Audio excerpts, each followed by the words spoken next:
Be you. What they hate in you is missing in them. Written by Shamail Aijaz. There comes a time in life when you begin to ask a very quiet but powerful question. Why do some people dislike me when I have done nothing wrong? Maybe you were simply confident and they called you arrogant. Maybe you were honest and they called you rude. Maybe you were ambitious and they called you greedy. Maybe you changed, healed, grew, and became stronger, and suddenly, some people who once stood close to you started acting distant. This book begins from that emotional place. Be you. What they hate in you is missing in them is not just a book about confidence. It is not only about ignoring criticism or pretending that other people's opinions do not hurt. It is a journey into the deeper psychology of envy, projection, authenticity, approval, self-respect, emotional stability, and the quiet freedom that comes when you finally stop apologizing for who you are. Because sometimes what people attack in you is not your weakness, it is your light. Sometimes the thing they mock is the thing they secretly wish they had. Sometimes the confidence they call too much is the freedom they never allowed themselves to feel. Sometimes the honesty they resist is the truth they are afraid to speak. And sometimes the version of you they dislike is simply the version of you they can no longer control. This book is for every person who has ever felt misunderstood for being real. For every person who has reduced their voice to keep others comfortable. For every dreamer, leader, creator, thinker, and silent fighter who has wondered whether being authentic is worth the loneliness that sometimes comes with it. And the answer this book gives is simple: yes. Because the reward for being yourself is not always applause. Sometimes the reward is peace, and peace is worth more than approval. Chapter 1: The Mirror of Hate. The first chapter opens with a powerful idea. Hatred is often a mirror. People rarely hate without a reason. But the reason is not always inside you. Many times, it lives inside them. When someone reacts strongly to your confidence, your independence, your creativity, or your courage, they may not be reacting to you directly. They may be reacting to what you awaken in them. This chapter explains the psychology of projection. Projection happens when people take something they cannot accept in themselves, jealousy, insecurity, fear, desire, regret, and place it onto someone else. That is why a confident person may be labeled arrogant. An honest person may be called harsh. A free person may be called selfish. An ambitious person may be called greedy. The critic does not always see your truth. Often they see their own shadow reflected through you. This chapter teaches that hate should not always be absorbed as damage. Sometimes it should be read as data. When someone dislikes you for simply being yourself, they may be revealing the part of themselves that is not healed yet. The lesson is not to become cruel or superior. The lesson is to stop shrinking yourself to make someone else's insecurity comfortable. If your light exposes what others have hidden, that does not mean your light is wrong. It means your light is working. Chapter 2: The Prison of Approval. Chapter 2 explores one of the most dangerous emotional prisons: the need to be liked. Approval feels safe. It feels warm. It feels like belonging. But if you are not careful, approval becomes a leash. You begin by changing small things. You soften your opinion. You hide your boldest idea. You smile when you disagree. You become less honest, less creative, less alive, just to remain acceptable. And slowly, you do not lose yourself all at once. You lose yourself one compromise at a time. This chapter explains that creativity cannot survive inside the prison of approval. The most original ideas, the strongest voices, and the most meaningful lives are not built by people who are obsessed with being liked. They are built by people who are brave enough to be misunderstood. The chapter also explores validation as an addiction. Compliments, likes, applause, and praise can feel good, but when your identity depends on them, silence starts to feel like rejection. That is when you stop asking, "Is this true to me?" And you start asking, "Will they approve?" The chapter reminds us that freedom begins where approval ends. Not everyone will like the real you, but the people who are meant for your truth will not require your disguise. Chapter 3, the envy equation. Chapter 3 goes deeper into envy.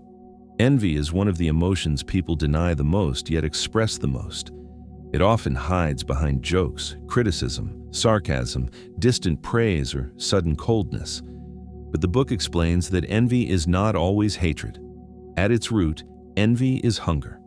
It is the pain of seeing someone else live a possibility you have not yet allowed yourself to reach. People often envy those who are close enough to represent what they could have become. They do not usually envy what feels impossible. They envy what feels painfully possible. That is why envy can come from friends, colleagues, relatives, and people who once shared the same starting point. This chapter teaches that envy says more about the person feeling it than the person receiving it.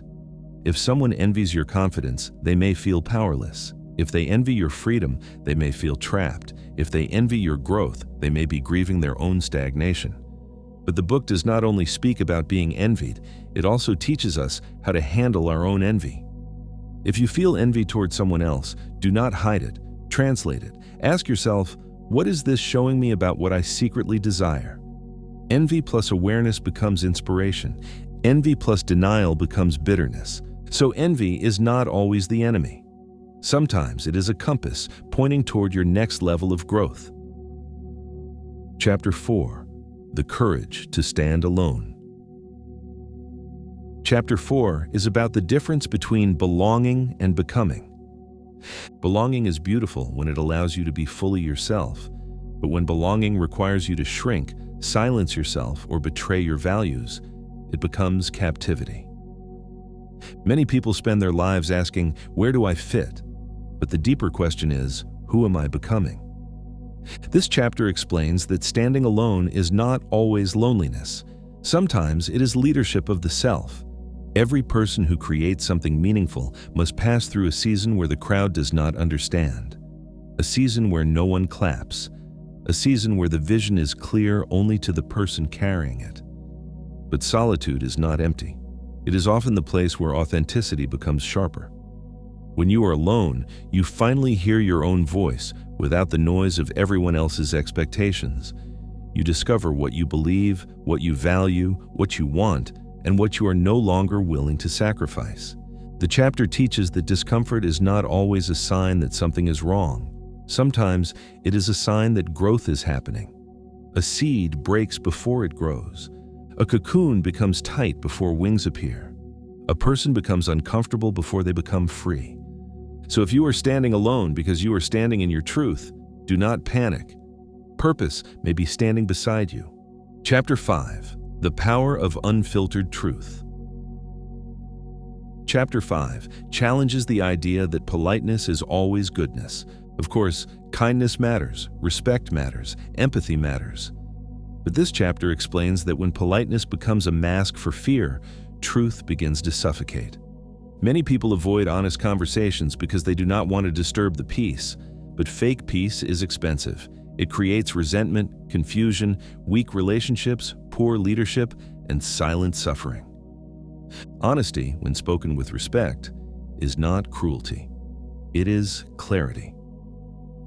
This chapter reminds us that the world does not need more rehearsed opinions. It needs real ones. It needs people who are willing to speak sincerely, not to attack, but to contribute. A real opinion can shift a room. A real conversation can change a team. A real truth can heal what years of silence damaged. The chapter also explains that honesty filters relationships. Some people may leave when you begin to speak truthfully, but that is not always loss. Sometimes that is purification. The right people will not fear your truth. They will find safety in it. Because honesty does not only push people away, it also attracts those who are meant for you.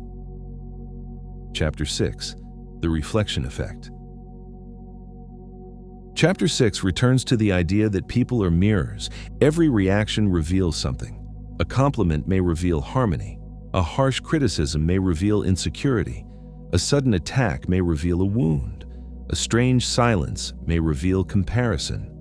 This chapter teaches that people do not always respond to you as you are. They respond to what you awaken in them. If your confidence inspires one person and threatens another, you have not changed. Their reflection has. That is a powerful lesson because it helps you stop taking every reaction personally. Not every criticism is truth. Some criticism is confession. When someone says, "You are too confident," maybe they are confessing their own lost courage. When someone says, "You have changed," maybe they are confessing that they preferred the version of you they could control.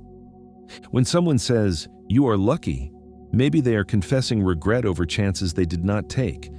This does not mean all feedback should be ignored. Wise feedback helps us grow. But emotional judgment, the kind that shames instead of shapes, often reveals more about the speaker than the subject. The lesson is to listen beyond the words. Do not absorb every opinion. Decode it. Your calm becomes stronger when you understand that other people's reactions are not always definitions of you. Sometimes they are revelations of themselves. Chapter 7. The Glow of Self-Acceptance. Chapter 7 is about one of the quietest forms of power, being at peace with yourself. When you accept yourself, criticism loses some of its sting, and praise loses some of its control. You no longer live like your worth is waiting in someone else's mouth. Self-acceptance does not mean you stop improving. It means you stop growing from shame. You begin to evolve from love, curiosity, maturity, and alignment. This chapter beautifully explains that the parts of yourself you once tried to hide may become the very parts that make you unforgettable. Your flaws are not always stains. Sometimes they are signatures. Your scars are not always shame. Sometimes they are evidence of survival. Your difference is not always a weakness. Sometimes it is your flag. The chapter also explores rejection. When you accept yourself, rejection stops feeling like a final verdict. It becomes redirection, it becomes information, it becomes a sign that a certain room, role, relationship, or path may no longer match who you are becoming. And one of the strongest messages in this chapter is this: the moment you stop explaining yourself, you start becoming yourself. You do not owe everyone a long explanation for your peace, your dreams, your boundaries, or your pace. The right people will understand enough. The wrong people may never understand, no matter how much you explain. So let your life speak. Chapter 8. The Unshakable Mind. Chapter 8 teaches emotional protection without emotional hardness. Many people think that protecting your energy means becoming cold. But the book explains that real strength is not about closing your heart. It is about learning where your heart should remain open. You can be kind without being consumed. You can care without carrying everyone's pain. You can love without losing yourself. This chapter introduces the strength of emotional detachment. Detachment does not mean you stop feeling. It means you stop depending on outcomes, reactions, and other people's moods for your peace. You give your best, but you release the need to control everything. The chapter also teaches that the mind that does not react rules its reality. That does not mean becoming passive. It means learning the sacred pause between emotion and response. When someone provokes you, you do not have to immediately defend, explain, or attack. You can pause, you can breathe, you can choose wisdom over reaction. That pause is power. The unshakable mind is not a mind that never feels pain. It is a mind that does not let pain become its master. Chapter 9. The Circle of Real Connections. Chapter 9 is about relationships, but not in the shallow sense. In today's world, people often measure connection by numbers, followers, likes, contacts, visibility, invitations.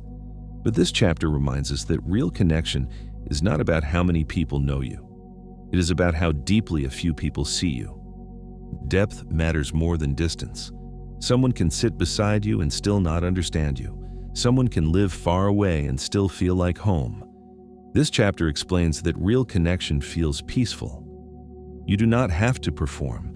You do not have to over-explain. You do not have to compete for space. You feel safe being fully yourself. The book also teaches that energy matters. Some people drain you quietly, others restore you without trying. As you grow, your circle may become smaller. But smaller does not mean poorer. Sometimes it means cleaner, deeper, and more honest.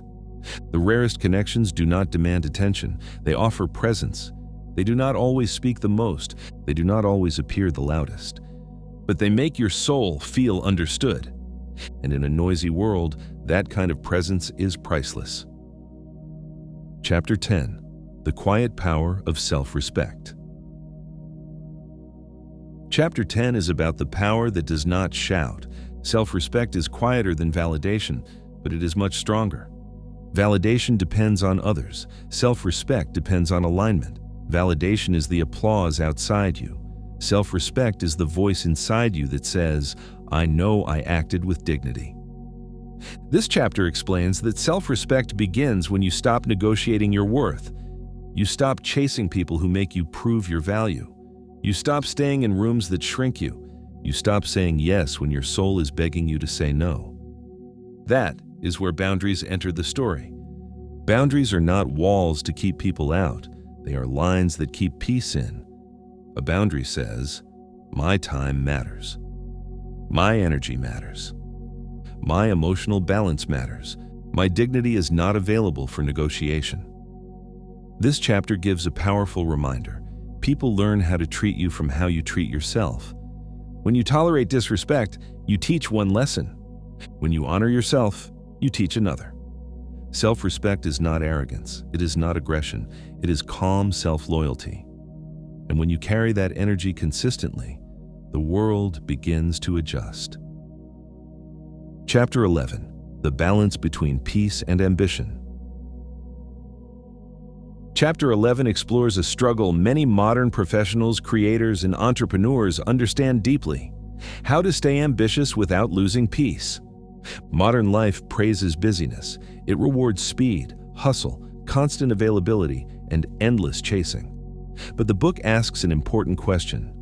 What is the point of winning everything if you lose yourself? Ambition is not wrong. Ambition can be beautiful. It gives direction, energy, and purpose. But ambition without peace becomes pressure. It becomes restlessness. It becomes a race with no finish line. This chapter teaches that peace is not the opposite of ambition. Peace is the anchor of ambition. When you are peaceful, you do not become lazy. You become clearer. You stop chasing every opportunity and start choosing what truly matters.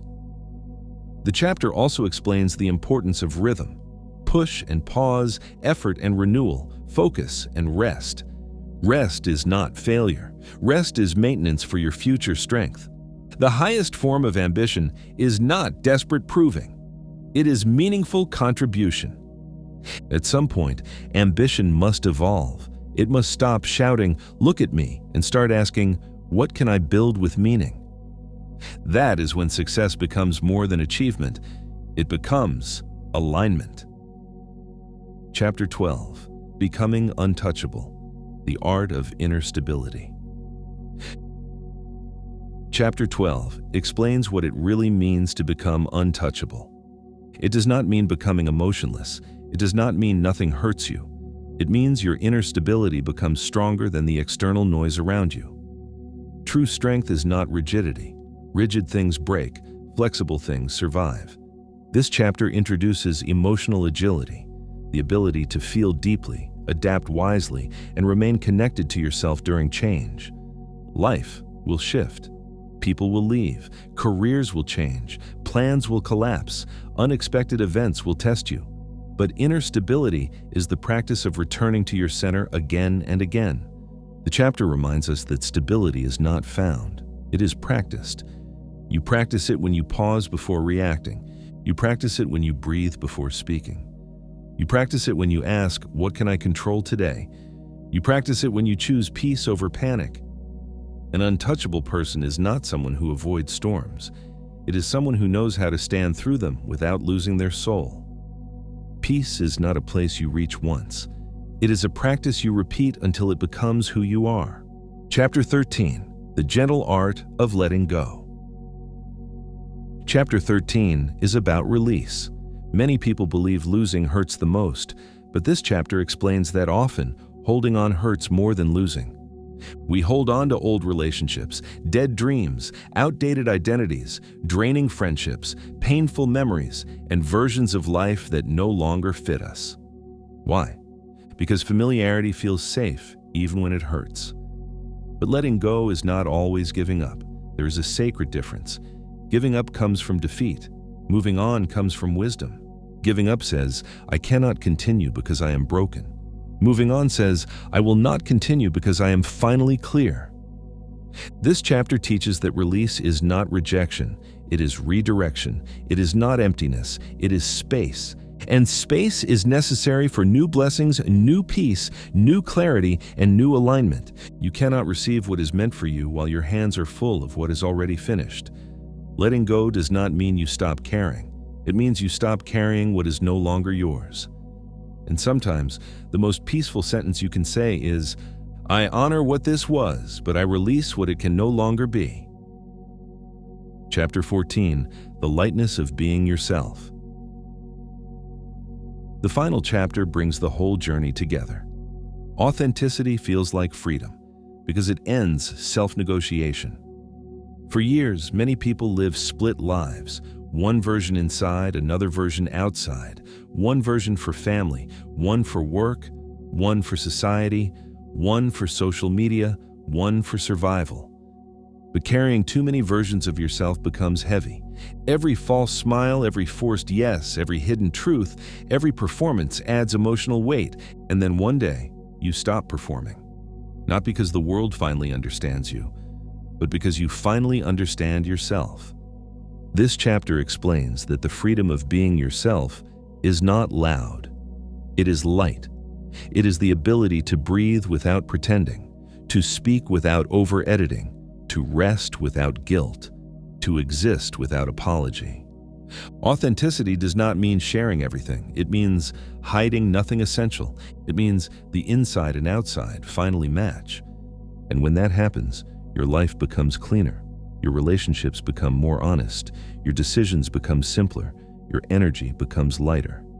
The book closes with a beautiful truth. You do not become free when the world accepts you. You become free when you no longer need the world's approval to be yourself. Final reflection and call to action.